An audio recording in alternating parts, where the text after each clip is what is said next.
The massive alien ships appeared near Jupiter without warning. They were enormous, each one larger than any city on Earth. Their hulls gleamed with strange metals that seemed to absorb light itself. For 3 days, humanity watched and waited, uncertain if this was first contact or something worse. Commander Jake Morrison stood on the bridge of the Earth Defense Station, his eyes fixed on the screen showing the alien fleet. He was a tall man with gray at his temples and hands that never shook even now. Around him, his crew worked quietly, their faces tense but focused. They had trained for this moment, though none of them truly believed it would come. "Sir, we're receiving a transmission," Lieutenant Chris Matthews said from the communications station. His voice was steady, but his fingers trembled slightly over the controls. "Put it through," Jake said. The screen flickered and an alien face appeared. It was angular and sharp, with 4 eyes arranged in a diamond pattern and skin that looked like polished stone. When it spoke, the translation software turned its words into clear English. "I am Commander Zethral of the Keltharian Empire. Your species has been evaluated and found suitable for integration into our domain. You will surrender all military assets within 72 hours. Resistance will result in the complete destruction of your planet. This is not a negotiation. This is a statement of fact." The transmission ended. Jake stared at the blank screen for a moment, then turned to his crew.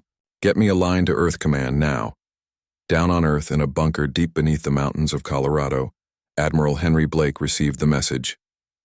He was an old soldier, his face lined with years of service and his body still strong despite his age. Around the conference table sat the leaders of Earth's United Military Forces and Ambassador Nicole Carter, a woman whose diplomatic skills had prevented 3 wars in the last decade. "They're serious," Nicole said, reviewing the data on her tablet. "Our analysts say their fleet could glass the planet. We've counted 200 warships and there might be more we can't detect. Then we negotiate," said one of the generals. "No," Henry said quietly. Everyone turned to look at him. "We don't negotiate with someone pointing a gun at our heads. We prepare." "Prepare for what?" another officer asked. "We can't fight that fleet. Our space capability is limited. We have mining stations, research outposts, nothing that could stand against a military force like that." Henry smiled, and it was not a pleasant expression. That's what we wanted them to think. In orbit, Dr. Lisa Graham floated in the research section of humanity's largest space station. She was a xenobiologist who had spent 20 years studying the possibility of alien life. Now that it had arrived, she wished she had been wrong. She watched the alien ships through the observation window, her scientific mind cataloging their features even as fear gripped her heart. "They think we're primitive," her assistant said beside her. "We are compared to them," Lisa replied. "They've been traveling the stars for thousands of years. We've barely left our own solar system, but we're not helpless." Lisa turned to look at him. "No, we're really not." The 72 hours began to count down. Across Earth, people watched the skies and waited. There was fear, certainly, but there was something else too. Something the Keltharians had not anticipated and would not understand until it was too late. Humanity did not panic. Instead, they prepared. In military bases around the world, soldiers checked their weapons and ran through drills they had practiced 1,000 times.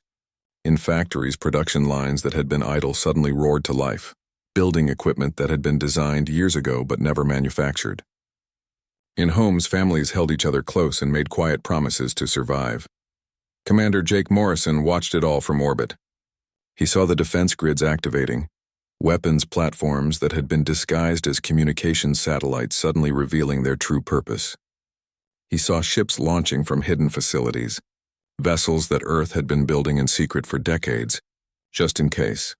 "They think we're not ready for this," Jake said to his second-in-command, Captain Maria Stevens. She was younger than him, a pilot who had broken every speed record Earth had before being promoted to strategic command. "Are we ready?" Maria asked. "No," Jake admitted. "But we will be. That's what we do. We adapt." On the Keltharian flagship, Commander Zethral reviewed the data his scouts had gathered about Earth. It was a young species, barely out of its home system. Their technology was crude, their defenses minimal. They had nuclear weapons, which was amusing. His shields could absorb nuclear blasts without strain. "They are mobilizing," his tactical officer reported. "Let them," Zethral said. "It will make no difference. We have conquered 400 worlds. This will be 401. But something about the data bothered him. The humans had responded to his ultimatum not with fear or desperate pleas for negotiation, but with silence. They had simply started preparing. That was unusual. Most species either surrendered immediately or fought a brief, hopeless battle before accepting the inevitable. What do we know about their military history? Zethral asked. They are a violent species, sir. Constant warfare throughout their development. They have fought wars with each other for their entire recorded history. All primitive species do that before they achieve unity. Yes, sir, but the scale is unusual. They have had 2 global conflicts within the last century.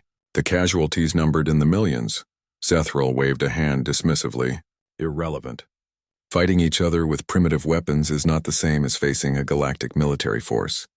Back on Earth, in a secure facility that officially did not exist, Colonel Danny Wright briefed his Special Forces teams. Danny was a compact man with scars on his hands and eyes that had seen too much combat. His soldiers were the best humanity had, trained in every form of warfare from jungle combat to zero-gravity boarding actions. They're expecting us to fold, Danny told his troops. They've conquered hundreds of worlds, and every one of those worlds surrendered or died quickly. They don't know what we are.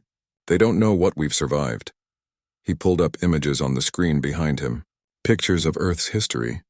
The ice ages, the plagues, the wars, the disasters, the near extinctions and the comebacks. We evolved on a planet that tried to kill us every single day, Danny continued. We survived ice ages and supervolcano eruptions. We fought off predators twice our size with nothing but rocks and sharp sticks. We beat smallpox and polio.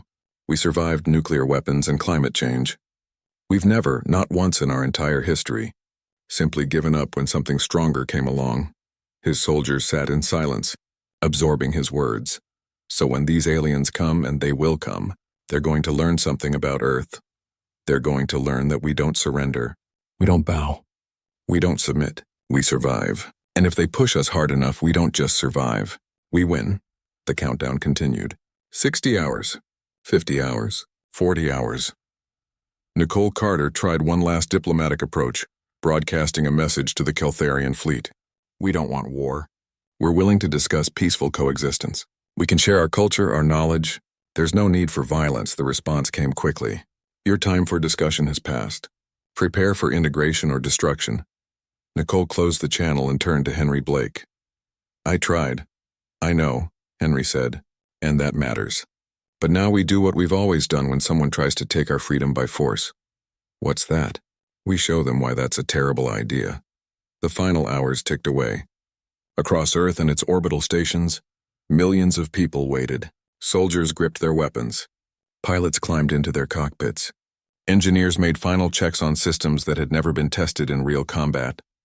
And Jake Morrison stood on his bridge, watching the alien fleet begin to move, and he thought about his grandfather who had fought in the last World War.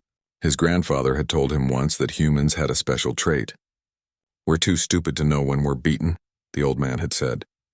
And that makes us the most dangerous thing in the universe. Jake smiled grimly as the Keltharian ships accelerated toward Earth. They were about to find out just how right his grandfather had been. The Keltharian fleet crossed into Earth's orbital space like a storm of metal and fire. Commander Zetharal watched from his flagship as his ships moved into attack formation. It was a formation he had used successfully on dozens of worlds.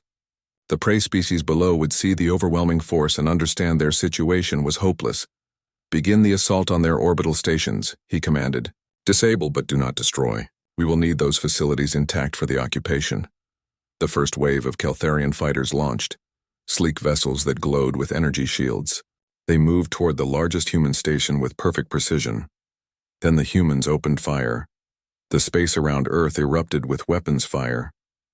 What the Keltharians had dismissed as simple communication satellites suddenly revealed hidden weapon systems. Railguns fired projectiles at incredible speeds.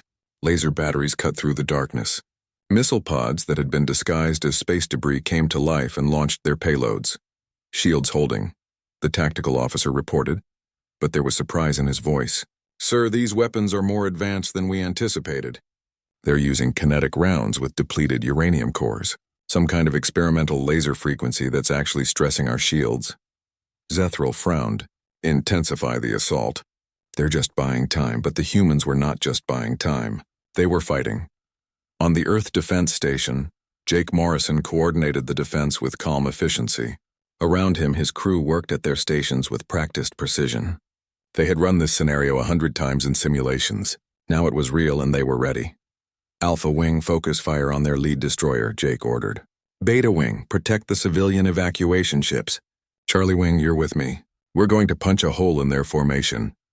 Captain Maria Stevens was already in her cockpit, leading a squadron of Earth's newest fighters. The ships were small compared to the Keltharian vessels, but they were fast and maneuverable. Maria had designed some of their tactical systems herself. All wings stay tight, she said over the comm. Remember your training. Don't try to tank their shots. Dodge, weave, make them work for every hit. Her squadron dove into the battle, their ships dancing between the massive Keltharian cruisers. The aliens fired with precision, but the human pilots moved with instincts born from flight combat that dated back over a century. They rolled, dived, and twisted through space in patterns that defied the Keltharian targeting computers. They're too fast, a Keltharian gunner reported in frustration. They're not following standard attack patterns. Because there is no standard, Maria said to herself as she put her fighter into a spin that would have killed a pilot with less training. She lined up on a Keltharian weapons platform and fired, her missiles striking true. The platform exploded in a flash of light. Down on Earth, General Susan Price watched the battle from the command center. She was responsible for coordinating Earth's ground and space forces, a job that required her to think in 3 dimensions while managing thousands of moving parts. Next to her, Colonel Danny Wright waited for his moment. They're landing troops, Susan said, watching the tactical display. 15 dropships heading for strategic locations around the globe. Let them land, Danny said. His voice was cold and confident. We've got surprises waiting. The first Keltharian dropship touched down in a desert in what used to be called Nevada. The doors opened and Keltharian soldiers emerged, tall and armored, carrying weapons that could punch through concrete. They were elite troops who had subjugated dozens of worlds. They made it 20 meters before the ambush began. Human soldiers emerged from positions that had been invisible moments before. They used the terrain, fighting from cover and concealment. They didn't stand and trade fire like the soldiers of other species. They moved, constantly repositioning, appearing from unexpected angles. Private Kyle Johnson was 19 years old and scared out of his mind, but his training took over. He waited until a Keltharian soldier moved past his position, then opened fire with short, controlled bursts. The alien's shields flared but held. Kyle didn't panic. He shifted position, moved to a new angle, and fired again. This time his rounds found a weak point where the shield generator connected to the armor. The Keltharian went down. They're not fighting like we expected, a Keltharian squad leader reported. They're using guerrilla tactics. Hit and run! They're not defending positions, they're defending territory. There's a difference, more landing sites, more ambushes. The Keltharians had superior weapons and armor, but the humans had something else. They had experience in every type of combat their world had ever invented. Jungle warfare, desert tactics, urban combat, mountain fighting, and, most importantly, they had the knowledge of what happened to species that stopped fighting. They went extinct. In space, the battle intensified. Jake Morrison watched as 3 Keltharian destroyers moved to surround his station. It was a smart tactical move. With their superior firepower, they could destroy the station from multiple angles. "Sir, we need to evacuate," Lieutenant Chris Matthews said urgently. "Not yet," Jake replied. "Engineering, you ready?" "Ready, sir," came the response. "Do it." The Earth Defense Station suddenly accelerated. It wasn't supposed to be mobile, but human engineers had installed hidden thrusters months ago just in case. The station moved out of the kill box the Keltharians had created, and as it moved, it fired every weapon it had. One of the destroyers took critical damage, its shields collapsing under the concentrated fire. The Keltharian commander ordered it to retreat, shocked that a stationary platform had outmaneuvered his ships.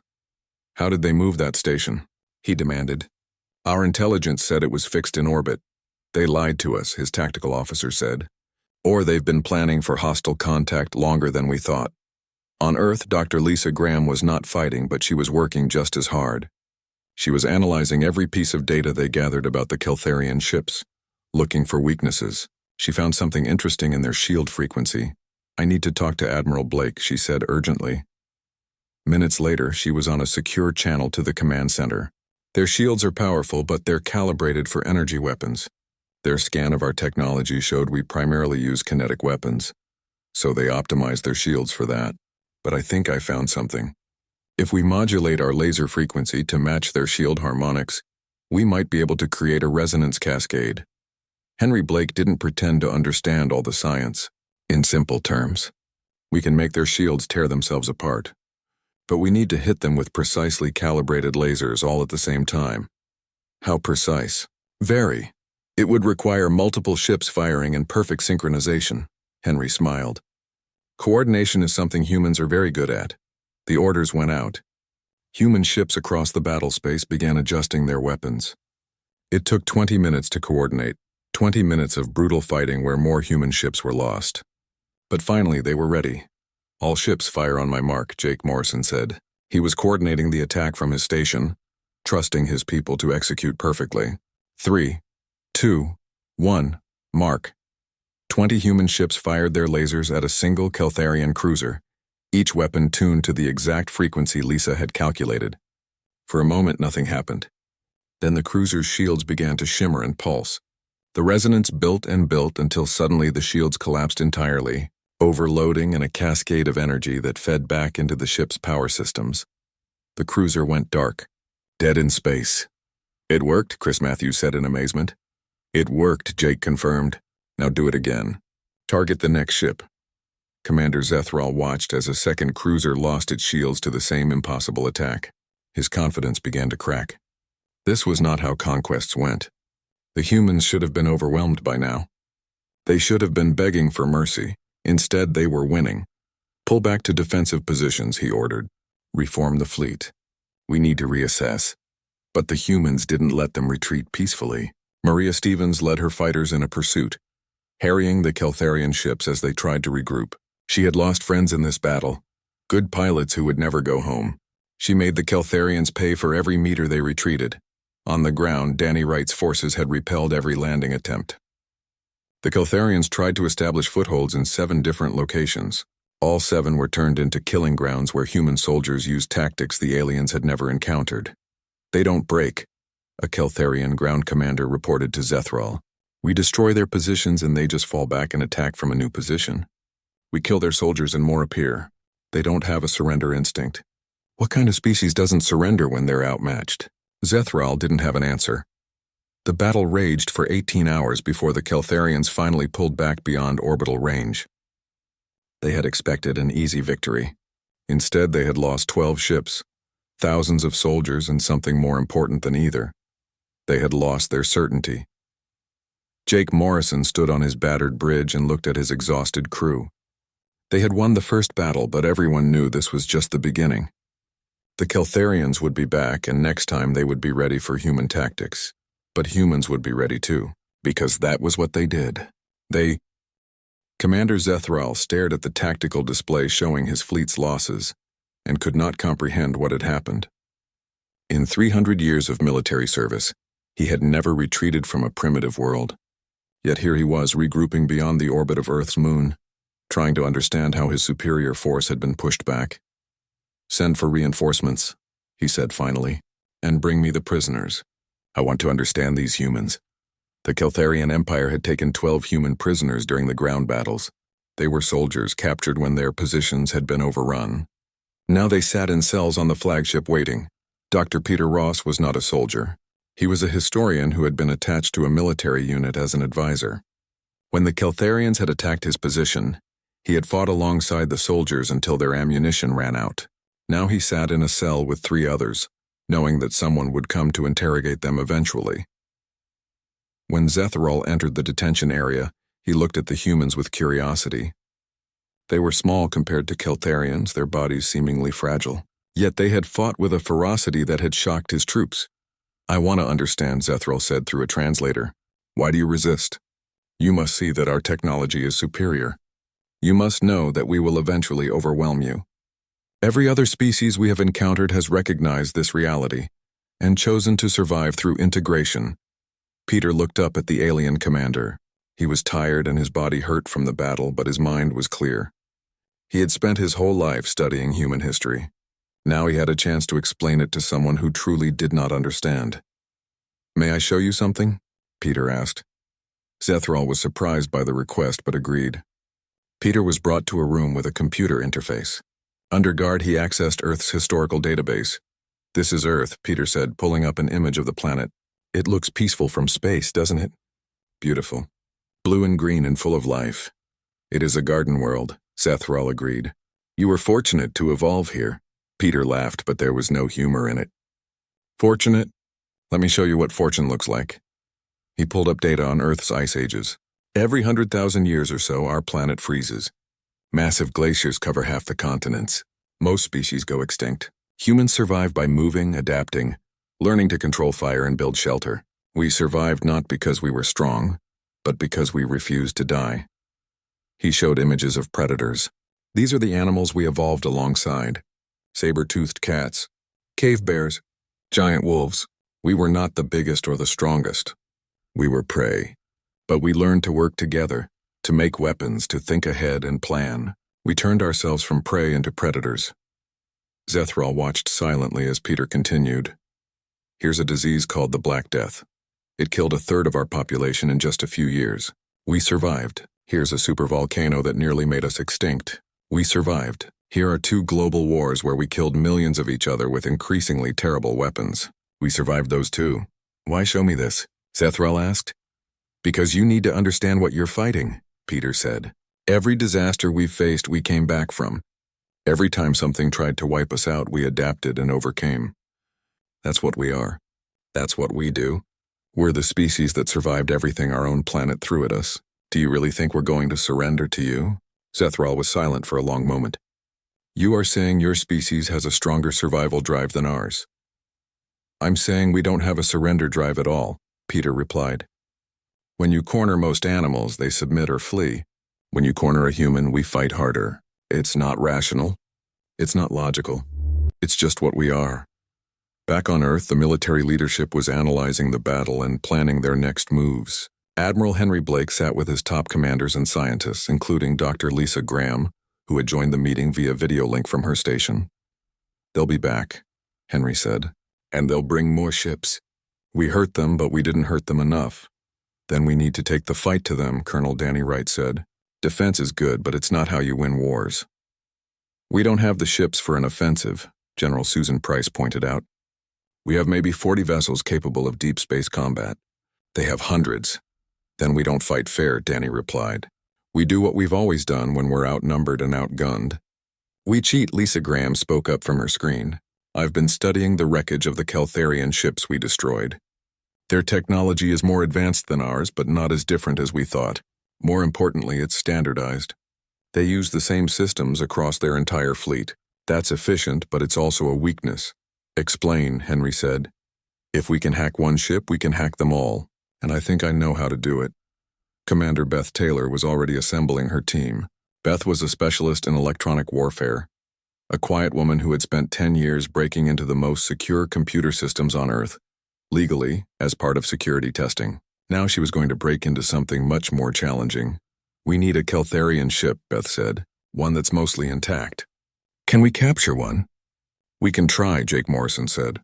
He was on the same video call, his station still undergoing repairs from the battle. "There's a damaged cruiser that's been drifting. It's behind their lines, but if we move fast, we might be able to grab it before they do." "Do it," Henry ordered. "Beth, take your team and go with Commander Morrison. Get on that ship and get into their systems. If we can turn their own technology against them, we might actually have a chance." The operation launched within 12 hours. Captain Maria Stevens led a squadron of fighters to provide cover, while a boarding team approached the damaged cruiser. The ship was dark, most of its systems offline, but there were still life signs aboard. Lieutenant Chris Matthews was part of the boarding team. He had never been in combat before the war started, and now he was about to enter an enemy ship in hostile space. His hands were steady on his weapon, but his heart was racing. "Remember," Beth Taylor said over the comm, "we're not here to fight. We're here to take their computers and get out. Only fight if we have to." They cut through the hull and entered the ship. Inside, emergency lighting cast everything in a red glow. The corridors were designed for beings larger than humans, making the humans feel small and vulnerable. They found the first Keltharian in what looked like an engineering section. He was injured, trapped under fallen debris. When he saw the humans, he tried to reach for a weapon. "Don't," Chris said, pointing his rifle at the alien. "We don't want to hurt you. We just want information." The Keltharian stared at them, and Chris saw something in his eyes that surprised him. It wasn't hate or anger. It was fear. The Keltharians were afraid of humans. Beth moved past them to the computer terminal. Her fingers flew over the interface, the translation software helping her navigate the alien system. "This is incredible," she murmured. "Their security is good, but it's designed to keep out other Keltharian factions." They weren't expecting something completely different. "Can you break it?" Chris asked. "Already in," Beth replied. "Downloading everything. Ship systems, communication protocols, fleet coordination software. This is a gold mine." They extracted what they needed and left the ship, bringing the injured Keltharian with them as a prisoner. The mission took less than an hour, but what they gained would change the war. Back in the detention area of the Keltharian flagship, Peter Ross was still talking to Commander Zethral. The alien commander kept returning to ask more questions, trying to understand the species he was fighting. "You say humans don't surrender," Zethral said, "but surely you understand when a fight is hopeless. Surely survival instinct tells you to submit to preserve your lives." "Let me tell you a story," Peter said. 1,000 years ago, 300 human warriors fought against an army of thousands. They knew they would die. They could have surrendered. Instead, they held a narrow pass for 3 days, killing thousands of enemies before they fell. Do you know what we remember about them? That they were fools to waste their lives? No, we remember them as heroes. We tell their story to teach our children that some things are worth dying for. Freedom is one of those things. "That is insane," Zethral said. "Maybe," Peter agreed. "But it's who we are. And you need to tell your empire that. Tell them that humans don't calculate odds and surrender when the numbers are against us. Tell them that we'll fight until we win or until we're all dead. Tell them that conquering Earth isn't worth what it's going to cost them." Zethral left the detention area troubled. He had been filing reports to the Empire, but he realized now that he had not been explaining the true situation. His superiors thought this was a minor setback. They needed to understand what he was beginning to realize. Earth was not like other worlds. Humans were not like other species, and this war was going to be far longer and bloodier than anyone in the Keltharian Empire had imagined. He opened a communication channel to the Imperial capital and began composing a message that would change everything, a message that warned them about the true nature of humanity. But even as he wrote it, he suspected it would not be enough. Some things had to be experienced to be believed. And the Keltharian Empire was about to get a very harsh education in what happened when The Keltharian reinforcement fleet arrived 3 weeks after the first battle. It was 3 times larger than the initial invasion force, carrying enough firepower to destroy a dozen worlds. Emperor Vormalik himself had ordered the deployment, angry that a primitive species had dared to resist his empire. But the Earth that awaited them was not the same Earth they had left. Captain Greg Palmer stood on the bridge of the newly commissioned Earth strike carrier Phoenix, humanity's first true warship built for offensive operations. Greg was young for a captain, only 35, but he had proven himself in the first battle and earned rapid promotion. Around him, his crew worked at stations controlling systems that had not existed a month ago. "Sir, Keltharian fleet entering the system," the tactical officer reported. "Count is over 600 ships. They're not even trying to hide their numbers." "They want us to be scared," Greg said calmly. "Let's disappoint them." On Earth, the factories were running at full capacity. Engineer Laura Bennett walked through one of the new production facilities, watching as workers assembled weapon systems based on reverse-engineered Keltharian technology. Laura had barely slept in 3 weeks. She and her team had taken apart every piece of alien equipment they could find and learned how to not only copy it, but improve it. "These are going to surprise them," she said to her assistant, gesturing at a new missile design. "They think we're using primitive kinetics. Wait until they see what we've done with their own energy weapon technology." Across the solar system, human forces had been busy. Sergeant Tom Holland and his Marine unit were aboard a captured Keltharian supply ship that was now being used as a Trojan horse. The ship looked damaged and was broadcasting a distress signal, but inside, 200 Marines waited in stealth armor with weapons ready. "Remember the plan," Tom told his troops. He was a hard man with scars from the first battle. But his soldiers trusted him completely. We let them tow us in. We wait until we're in the middle of their fleet. Then we go loud and fast, hit their command ship and get out before they know what happened. And if we can't get out? A young Marine asked. Then we make it count, Tom replied simply.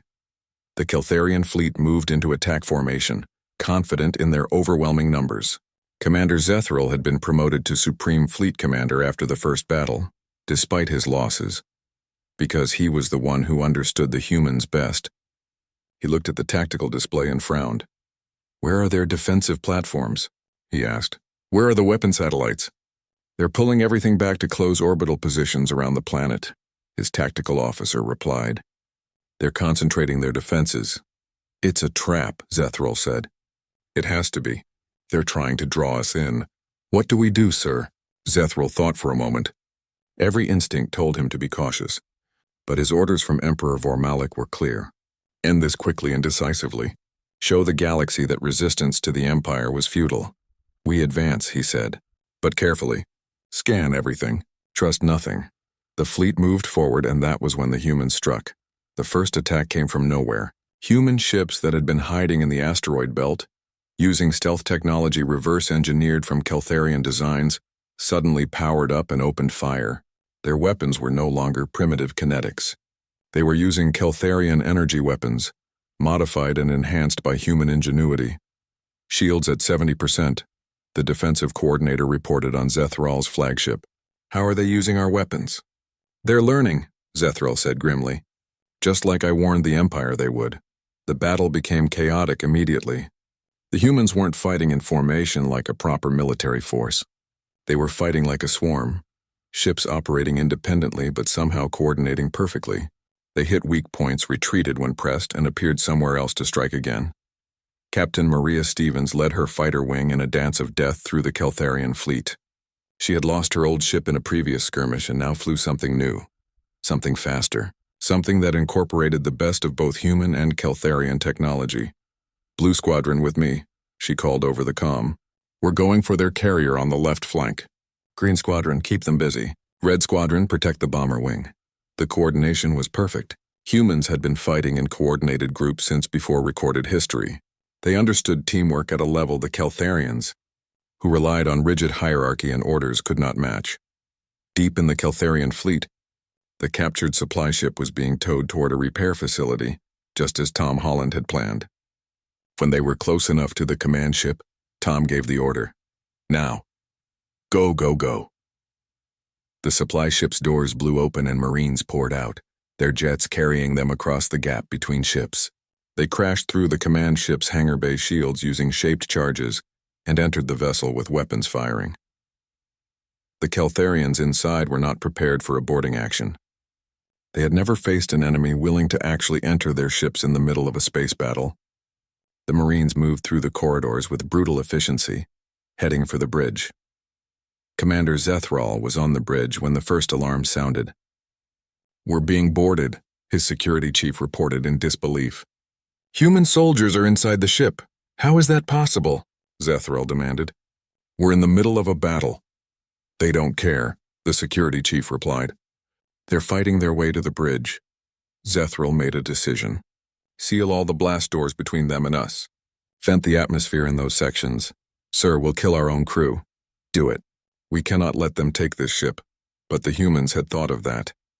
They wore sealed suits with their own oxygen. The Keltharian crew did not. When the atmosphere vented, dozens of aliens died, but the Marines kept coming. They never reached the bridge.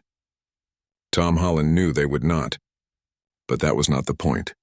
The point was to cause chaos, to show the Keltharians that nowhere was safe, that humans would take the fight anywhere and everywhere.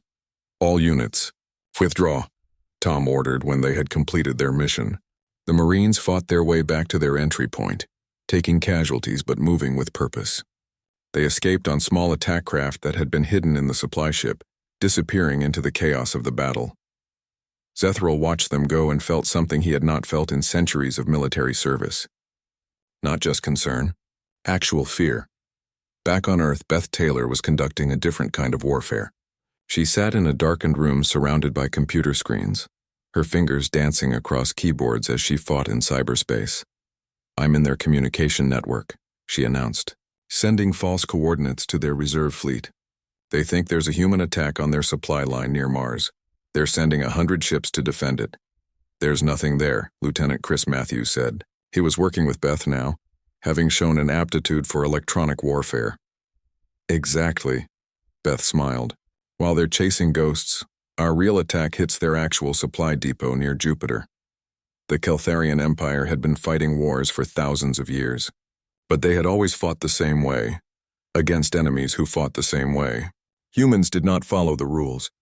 Humans made up new rules, changed tactics on the fly, and did things that no rational military force would consider, like turning captured Keltharian ships into bombs, like boarding enemy vessels in the middle of space battles, like hacking their networks and spreading false information, like fighting so fiercely for a single planet that the cost of taking it became higher than the planet was worth. Ambassador Nicole Carter was conducting her own war with words and diplomacy. The Keltharian Empire was a coalition of conquered species. Many of those species had submitted generations ago and now served the Empire. But they remembered what freedom was. Nicole had been broadcasting messages to these subject species, showing them what Earth was doing, showing them that resistance was possible, showing them that the Keltharian Empire could be beaten. The Empire is calling you a terrorist, one of her aides told her. Good, Nicole replied. That means they're worried. That means other species are listening. 3 months into the war, the situation had changed dramatically. The Keltharians still had more ships and more resources, but they were paying a terrible price for every advance, and they were not advancing anymore. They were fighting to hold what they had. On the Imperial capital world, Emperor Vormalik listened to the casualty reports and felt his confidence crumbling. 15,000 soldiers dead, 300 ships damaged or destroyed, and the humans showed no signs of surrender. How are they doing this? He demanded of his advisors. They're a young species. They should not have the technology or the skills to fight us.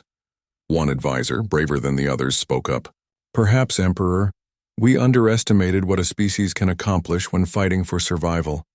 The humans do not fight for glory or expansion. They fight because we tried to take their freedom. Then we will crush them completely, Vormalik declared. I will lead the fleet myself. I will show them what happens when they defy the Empire. But even as he said it, reports were coming in from across the Empire. Rebellions on subject worlds, species that had been conquered generations ago suddenly rising up, inspired by Earth's resistance. The Empire was fracturing, and it was all because one small planet refused to. The Imperial fleet arrived like a dark tide of metal and fury. Emperor Vormalik stood on the bridge of his flagship, the largest vessel ever constructed by the Keltharian Empire. Behind him stretched 900 warships, the combined might of dozens of conquered worlds, all brought together to crush one small planet. Begin the assault, Vormalik commanded. I want Earth reduced to rubble within a day. Let this be a lesson to any who think they can defy us. But as his fleet moved forward, Commander Zethral, standing at his side, felt a deep unease. He had fought the humans. He had seen what they were capable of. And he had a terrible feeling that the Emperor was making a catastrophic mistake. On Earth, Admiral Henry Blake watched the approaching fleet with calm eyes. Around him, the command center was filled with activity, but there was no panic. There was only determination. They're committing everything, General Susan Price said beside him. If we can break this fleet, we break their ability to wage war. Then we break them, Henry said simply. The human forces had been preparing for this moment. Every ship, every weapon, every soldier was ready. But they had also prepared something else, something the Keltharians would never expect. The battle began with the Keltharian fleet opening fire from maximum range, trying to overwhelm Earth's defenses with sheer volume of fire. But the defenses held. Humanity had spent the last months building shield generators based on captured technology, improving them, making them better than the originals. Their shields are holding, Vormalik's tactical officer reported in surprise. How are their shields that strong? They learned from us, Zethral said quietly. And they improved what they learned. Captain Greg Palmer led the Earth fleet in a counterattack. The Phoenix and her sister ships moved with precision, targeting the Keltharian formation's weak points. They did not fight like the Keltharians expected. They fought like humans, using every trick and tactic their species had invented over thousands of years of warfare. In her fighter, Maria Stevens flew through hell itself. Energy weapons lit up the space around her, but she twisted and turned, her instincts and training keeping her alive. She had flown over 100 combat missions in the past months. She was no longer the eager pilot who had started the war. She was a veteran, hardened by battle but not broken by it. "All wings target their command ship," she ordered. "We're going to cut the head off the snake." On the Keltharian flagship, alarms began sounding as human fighters penetrated the fleet's defensive screen. They were not supposed to be able to do that. The screen was designed to be impenetrable. "They're using our own fighter coordination protocols," the defensive coordinator reported. "They hacked our systems and are using them to predict our defensive patterns." Beth Taylor sat in her command center on Earth, surrounded by screens and data. She had been inside the Keltharian network for weeks, learning its patterns, understanding its weaknesses. Now she was exploiting those weaknesses with ruthless efficiency. "Sending false targeting data to their point defense systems," she said calmly. "Their automated defenses think our fighters are friendly craft." "That's brilliant," Chris Matthews said beside her, watching the battle unfold. "That's survival," Beth replied. But the Keltharians were adapting too. Vormalik was not emperor because he was foolish. He had conquered dozens of worlds. He recognized what was happening and began issuing new orders. Switch to manual targeting. Ignore the automated systems. Concentrate all fire on the human capital ships. The battle intensified. Ships on both sides were dying, exploding in brilliant flashes of light. The space around Earth became a graveyard of metal and fire. On the ground, Colonel Danny Wright waited with his forces. The Keltharians would try landing troops again. They always did, and his soldiers would be ready. But something different happened this time. The Keltharian dropships did not head for military targets. They headed for civilian centers. "They're going after our cities," Susan Price said, her voice tight with anger. "They're trying to force us to surrender by threatening civilians." "Scramble all ground defense forces," Henry ordered. "And launch Protocol 7. Protocol 7 was something the humans had hoped they would not need to use. It was desperate. It was dangerous. But it might be the only thing that could end this war. Ambassador Nicole Carter appeared on every broadcast channel that reached beyond Earth. Her message went out to the Keltharian fleet, to the Empire's capital, and to every subject species under Keltharian rule. "People of the galaxy," she said, her voice steady, "you are watching the Keltharian Empire try to exterminate humanity because we refuse to surrender our freedom. They came to our world without provocation and demanded our submission. When we defended ourselves, they called it rebellion. When we fought back, they called it terrorism. Now they are targeting our civilian population." She paused, letting that sink in. "But we have a message for the Empire and for all of you watching. We are not special. We are not uniquely powerful. We are simply a species that refused to accept slavery. And if we can stand against the Empire, so can you, all of you. Every world that was conquered, every species that was forced to submit. The Empire is not invincible. We have proven that." On the subject worlds of the Keltharian Empire, her words sparked something that had been dormant for generations. Rebellion. Riots began on 3 worlds, then 7, then 20. Emperor Vormalik received the reports and felt his perfect empire beginning to crumble. "This is what happens when you allow primitives to resist," he raged. "Finish Earth now, before this spreads further." But Earth was not finished, not even close. Jake Morrison had been coordinating the space defense, and now he unleashed humanity's final surprise. Hidden among the asteroids, disguised as mining equipment, were 20 ships unlike anything the Keltharians had seen. They were not human technology, and they were not Keltharian technology. They were something new, a fusion of both, improved and enhanced by human creativity and desperation. "All ghost ships go active," Jake ordered. "Show them what we've built." The ships powered up and revealed themselves. They were smaller than the Keltharian warships, but faster, more maneuverable, and equipped with weapons that combined the best of both technologies. And they were piloted by volunteers who knew this might be a one-way trip. Laura Bennett was on one of those ships, the engineer who had helped design them now flying one into combat. She was not a soldier, but she had volunteered anyway because that was what humans did. When their home was threatened, everyone fought. The ghost ships tore through the Keltharian formation like knives through cloth. They were too fast to target easily and too small to hit with capital ship weapons. They struck at engines, at shield generators, at communication arrays. On the flagship, Zethril watched the tactical display with growing horror. "We're losing cohesion. The fleet is breaking apart." "Impossible," Vormalik said. "We have superior numbers. We have superior technology." "But they have superior determination," Zethril replied. "I tried to tell you, Emperor. I tried to warn you. Humans do not surrender. They do not break. You cannot defeat an enemy who would rather die than submit." The battle raged for 6 more hours. In that time, both sides lost countless ships and soldiers. The space around Earth became a debris field of destroyed vessels. But slowly, inexorably, the momentum shifted. The Keltharian fleet was not retreating, but it was no longer advancing either. For the first time in the Empire's history, a conquest had been stopped cold. On Earth, Tom Holland and his Marines fought desperately against Keltharian forces that had managed to land in a major city. The fighting was brutal, building to building, room to room, but the civilians had been evacuated and the Marines held their ground. "They're pulling back," one of Tom's soldiers reported in surprise. "The dropships are leaving." In space, Emperor Vormalik stared at the casualty reports and felt his certainty shatter. He had lost a third of his fleet. Rebellions were breaking out across his empire, and the humans were still fighting. "Emperor," Zethril said quietly, "we need to withdraw. If we continue, we will lose everything." "We cannot appear weak," Vormalik said, but his voice lacked conviction. "We already appear weak. We attacked a single planet with 900 ships and could not conquer it. Withdrawing now and suing for peace might save the Empire. Continuing will only make this worse." Vormalik was silent for a long moment. Then he gave the order no Keltharian emperor had ever given before. "Signal a ceasefire. Request negotiations with the human leadership."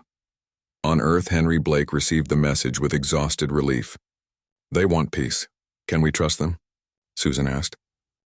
"Does it matter? We need time to rebuild, and so do they. If they're willing to stop fighting, we should listen." 2 weeks later, the peace conference was held on a neutral station. The Keltharian delegation was led by Commander Zethril, who had been chosen because he understood the humans.